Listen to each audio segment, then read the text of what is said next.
All right, let's go over our top 5 NES games from when we were a kid versus what our top 5 games are now. And that's an interesting concept. Everyone's done a top 5 NES games. Most collectors, this is what they grew up on. Here's what's interesting about the way we're going to do it, though. We're not just speaking out of pure nostalgia, remembering when we were kids. We're also collectors. We've known each other for 3 days, and we've been game players for longer than that. We're collectors.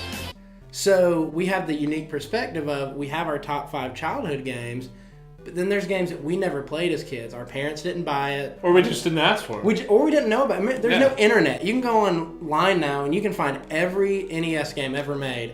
The internet gave us a whole world of exciting new possibilities. We didn't have that shit. I didn't even have a Nintendo Power subscription. So I'm not even sure how I knew about any games existing. You just walk into a store and if there's a nice display, it's like, Mom, I want that. That game looks awesome. By the way, if you're a collector, you should try what we do. When we go to retro stores, we try not to look on YouTube. We try to go based on label. Box art. If it's an expensive game, we'll make an exception because I'm about to drop a big hunk of fucking money over like shit. $10 or $15 game, you look at the box art and it's like, whoa, that's fucking rad.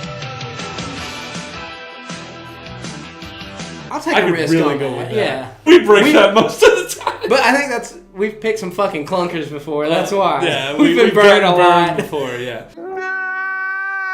I actually didn't have that many games when I was a kid. I started with 5 games.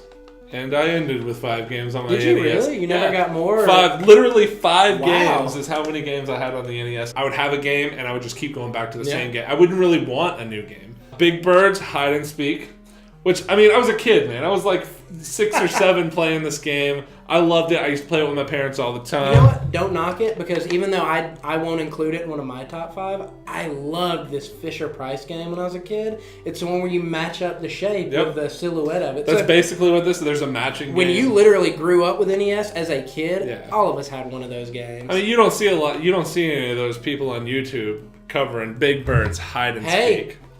Maybe that'll be a future video.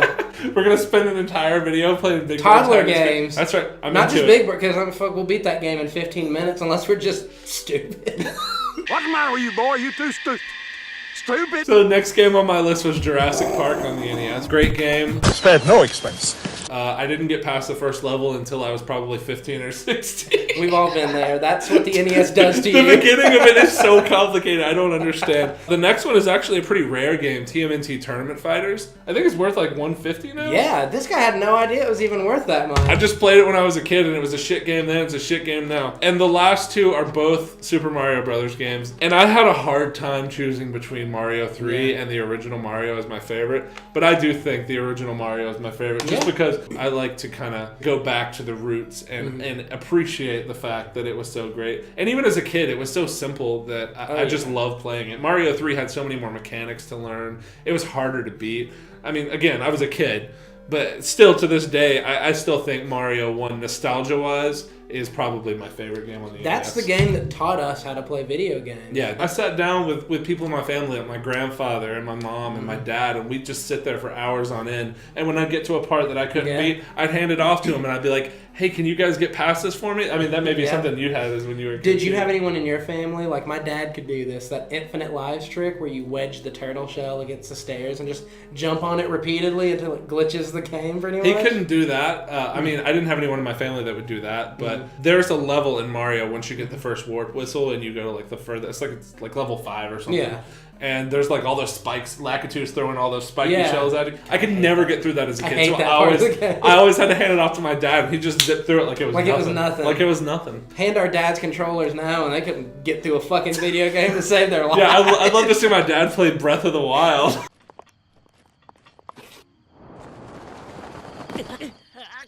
Oh my god. New video! There we go. Here are my top 5 games. Kind of like RT's, most of these were my actual copies that I had when I was a kid. All these are original except for one of them, which I think I might reserve for possibly my favorite game. Really? So no, not necessarily a particular order to these, but Teenage Mutant Ninja Turtles 2, the arcade game, like all beat 'em ups, it's repetitive as hell and it can get a little boring, but I loved this game. I mean, I was a huge Ninja Turtles fan. So this other game, I don't know why it's one of my favorites. I think it's not very the good. nostalgia based on the movie. So it's Ghostbusters 2. Even as an adult, I can't beat it to save my fucking life. don't It's think super anyone hard, and it's not particularly good, but I guess that was the only way I could be a Ghostbuster. Right, suck in the guts, guys. We're the Ghostbusters.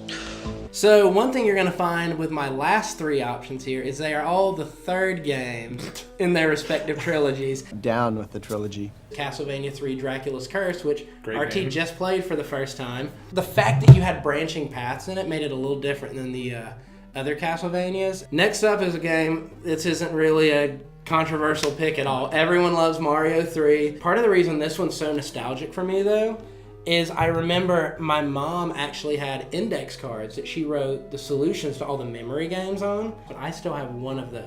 I'm not sure where it is now. It's packed away. I have in my room. one of those. It's somewhere. I found it, but I've got it packed away somewhere right now. See what had happened at first was... And my number 1 game is one that I didn't own, but I rented it almost every weekend for months straight. Wait, you didn't own it and your parents didn't buy it for you, but they kept spending money to rent it? Make it a blockbuster night.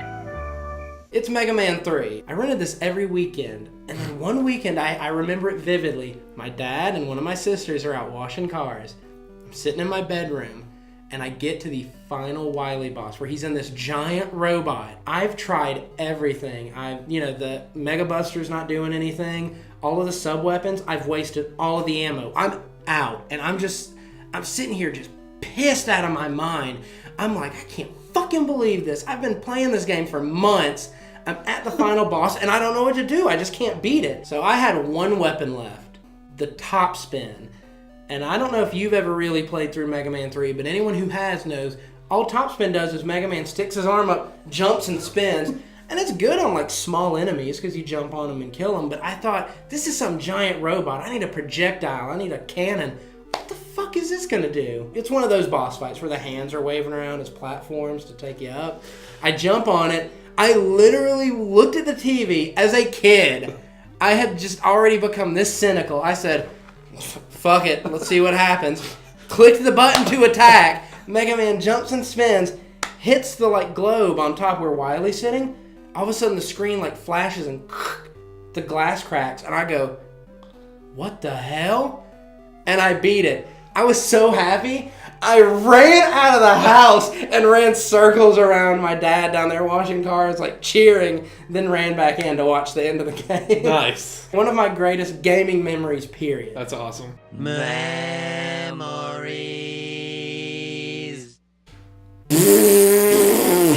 God damn it. Or is every one of our videos going to end like that?